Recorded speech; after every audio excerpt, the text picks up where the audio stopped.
Okay, so what was all right? So why did you want to tell this story?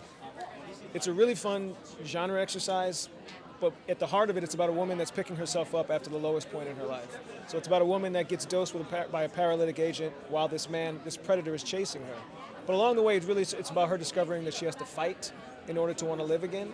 For us, that was a really great experiment to see whether or not we can tell a story like that, make it engaging, but also hit you in the heart. That was the interest. That was what intrigued us. And that sounds like the emotional truth because it seems a little fantasy-like, or a little. But is the emotional truth is what helped you get through the story?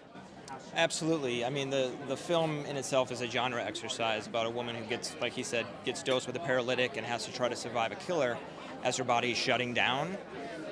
So it was fun to try to think, can we do that? Can you have a character that's paralyzed for a majority of a feature film?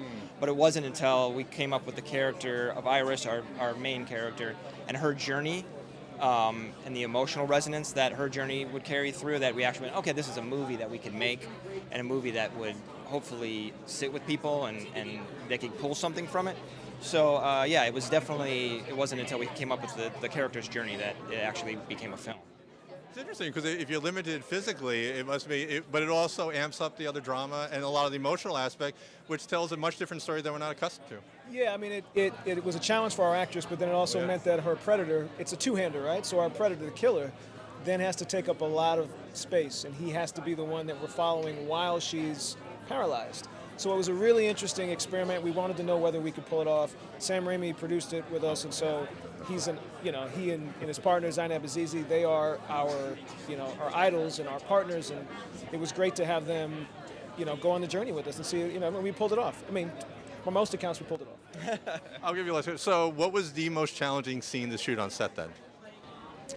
It was there's a portion, and not giving anything away, but there's a scene in the film. It's the very beginning of the film that takes place on a cliff, and it was our very first day of shooting. It was a shortened day because we were 3 hours outside of base camp with no trees, and our DP's looking at bright sun that's moving across the sky, and we're trying to match it.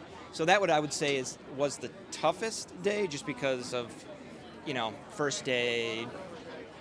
And everybody getting to know each other. And our actors, our actress was afraid of heights, and she's strapped in to a cord to make sure she doesn't fall over the end. Kelsey Asbill, who does an amazing job. Finn Whitrock, who is the predator, the killer, the two-hander. So, yeah, that was the most challenging day.